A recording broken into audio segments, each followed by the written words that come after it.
It's official. Mark Carney's first act as Prime Minister of Canada is to scrap the consumer carbon tax, effectively reducing it to zero.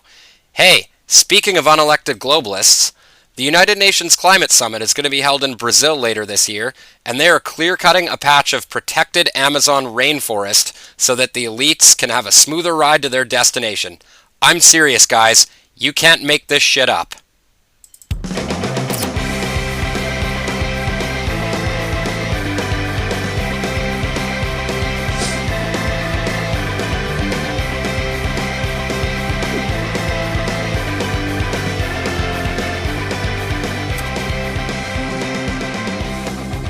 What's up, everybody?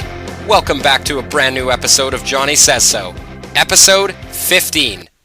Axe the tax?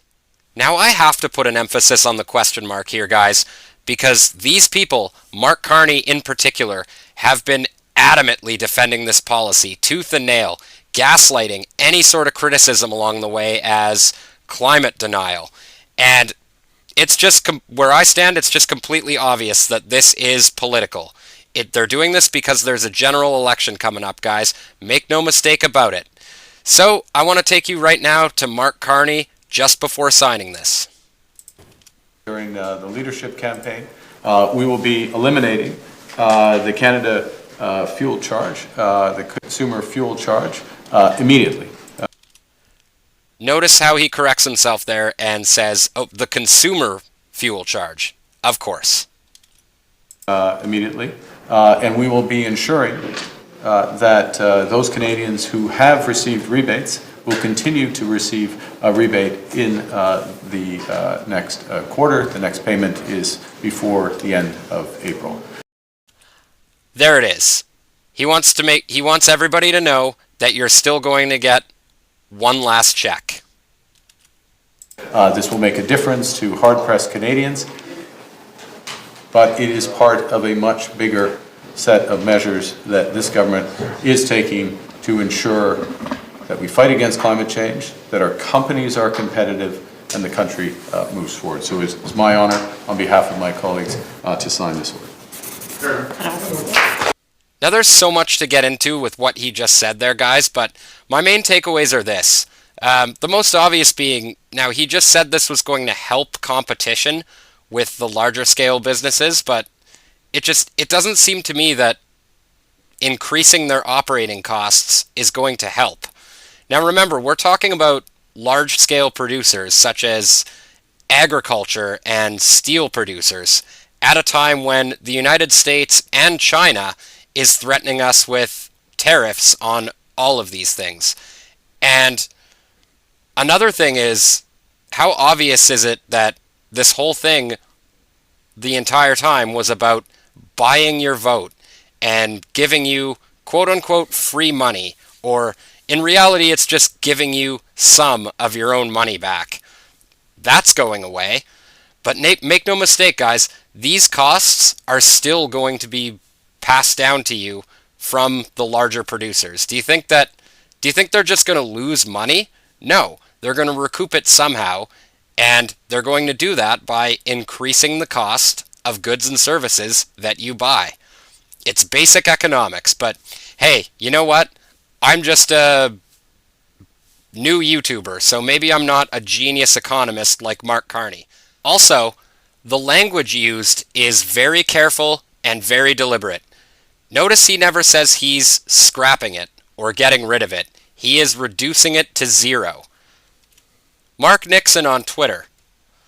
There you have it, Canada. Mark Carney brought the carbon tax to zero, but the mechanism is still in place for him to jack it up to the moon later. Unbelievable. I don't know if that's true, guys, but even CTV News is pointing this out. Because they're doing this through order in council, technically, the consumer portion of the carbon tax is hanging around. It is still there. It's on the books. How do you think that that'll play, and what do you think that Pierre Poilievre and other opposition parties are going to do with that? I mean, that's exactly what Pierre Poilievre said was going to happen earlier today. I was at his press conference. He talked about where this country is going to be in 60 days' time or 90 days' time. In his words, God forbid if Mark Carney won an election, it's coming back. That was the message he was sending to Canadians. And while he's not necessarily right, you can't guarantee that it's coming back. The mechanism is still in place. It could come back if the government wanted to do so. They could just as easily make the change they're making today at some point down in the future because that bill exists. Now, I'm not going to pretend that this isn't a smart move on the Liberals' part, because it really is their only play. What they've done to this economy has been extremely unpopular with Canadians, but it's also sort of a risky move, in my opinion, because, again, guys, it just highlights the hypocrisy, and that all of the gaslighting and all of the demonizing any questions about this as climate denial, it just goes to show you that they don't even believe their own bullshit. Anyway, I want to take you to Pierre Poilievre's reaction to this, because he must be losing his mind.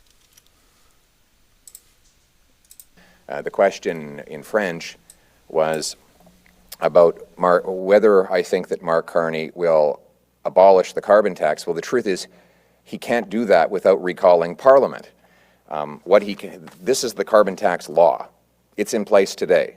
Until Parliament is recalled, this carbon tax law will be the law of the land.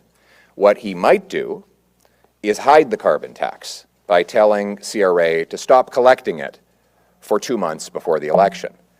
So let me ask you if you think this is a believable proposition. 100% of his ministers voted dozens of times not just to impose the carbon tax, but to raise it. Mr. Carney, his only public criticism of the Liberal carbon tax was that it was not high enough. That's a very valid point that I broke down in my last video, at a couple of my videos now. He actually criticized Justin Trudeau for wanting to give Atlantic Canadians a break on their home heating in the winter. Again, he wanted to increase taxes on poor people for the crime of heating their houses. Don't believe these people, guys. They've had this tax now for over 7 years. The law that they still have in place would quadruple it to 61 cents a litre.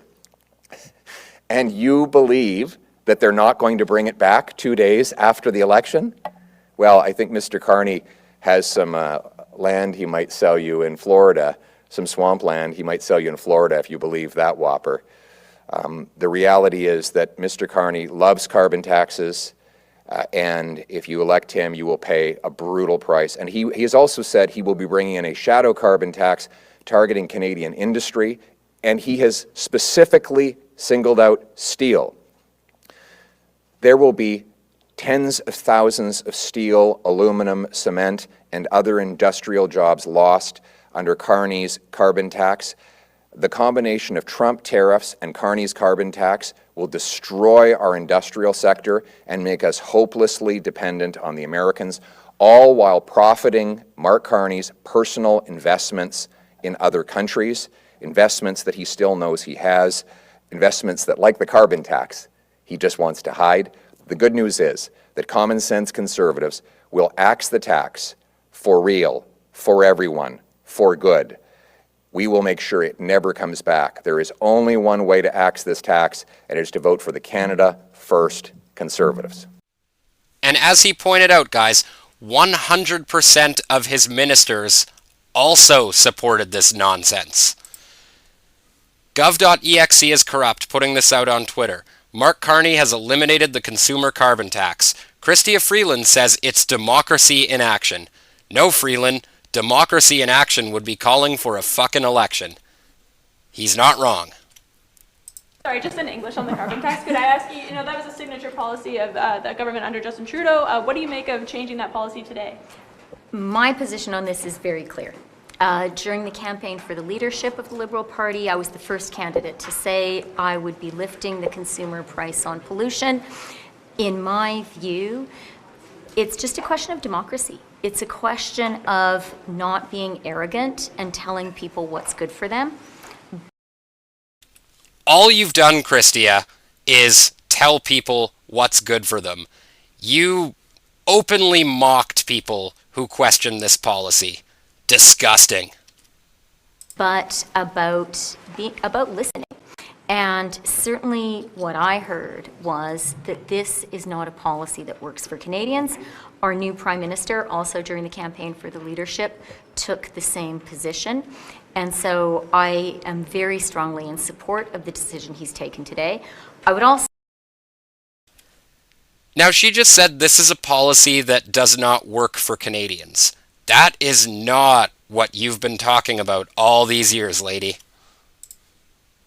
Toronto Star talking about how your government potentially wants to rebrand the carbon tax. What does that mean, just changing the name? And how do you think that will protect a policy that's becoming increasingly unpopular among Canadians? Thank you. Thanks for the question. I think it's important to start with the reality, and that is that the price on pollution returns more money to 8 out of 10 Canadians. And lower income Canadians are in that 8 out of 10 category. This is a policy which is revenue neutral. The money goes... Let me know what you guys think in the comments. Is that not telling us what is good for us, or being arrogant and talking down to Canadians? I want to know what you think. Let me know. Also like to really congratulate him for showing such clear and decisive action. He made a commitment during the leadership campaign. Today, the transition has moved with incredible speed. We've just had a cabinet meeting. We had a good and full discussion, and then the Prime Minister signed the order. I think what that shows is a Prime Minister who keeps his promises and who is prepared to act quickly, and that's a really good thing. Now this guy here, Stephen Guilbeault, he's about to give up the game big time, guys. He is going to say out loud what I've already broken down about how this doesn't actually take away the consumer carbon tax, it just reduces it to zero. And this guy is no longer our environment minister. And actually, at one point, he said that he would leave the Liberal Party if the consumer carbon tax went away. You can see it, he's not happy about this, and I predict he's going to be a fall guy for this. Prime Minister Carney can actually just get rid of the carbon tax like this. Well, basically, following a decision by cabinet, the price, the consumer price on pollution will be brought down to zero. So it's a regulatory measure to bring the price to zero. So essentially, it's not a removal of it; it's just lowering the price of it. It's bringing it to zero. Now, my other main problem with these people is that they are such frauds when it comes to real environmental issues. This whole race to net zero thing, in my opinion, has more to do with taxation, power, and control than it does with any genuine concern about the environment. Now, I couldn't believe this story when I ran across this a couple of days ago, and I just have to share it with you guys. Amazon Rainforest felled to build road for climate summit. A new 4-lane highway cutting through tens of thousands of acres of protected Amazon rainforest is being built for the COP30 climate summit in the Brazilian city of Belém. It aims to ease traffic to the city, which will host more than 50,000 people, including world leaders, at the conference in November. The state government touts the highway's sustainable credentials, but some locals and conservationists are outraged at the environmental impact. The Amazon plays a vital role in absorbing carbon for the world and providing biodiversity, and many say this deforestation contradicts the very purpose of a climate summit. Yeah, no shit. These people, man, they jet set all across the world on private jets, flying above our heads, burning more CO2 in one trip than the average Canadian will burn in 4 years, and yet they lecture us about our climate footprint. It's absolutely asinine and unbelievable. I want to show you, look at this, guys. They're clear-cutting, beautiful, protected Amazon rainforest. Look at that. It's absolutely crazy. And do you know whose fingerprints are all over this? You guessed it, Mark Carney. He has been the United Nations Special Envoy for Climate Action and Finance since 2019, and he has been very much involved in this climate summit the entire time. What a hypocrite, man. Like, I wonder if he's going to be there this year. Is he going to fly in on his private jet and have a nice, comfortable ride on a brand new blacktop highway that's been clear-cut for him? Again, it blows my mind that people have any trust in these horrible human beings. But anyways, guys, that's my show for tonight. What do you guys think in the comments? Do you think the carbon tax is gone for good, or do you think they're going to bring it back with a vengeance after the election? And as always, guys, please like and subscribe if you like my content.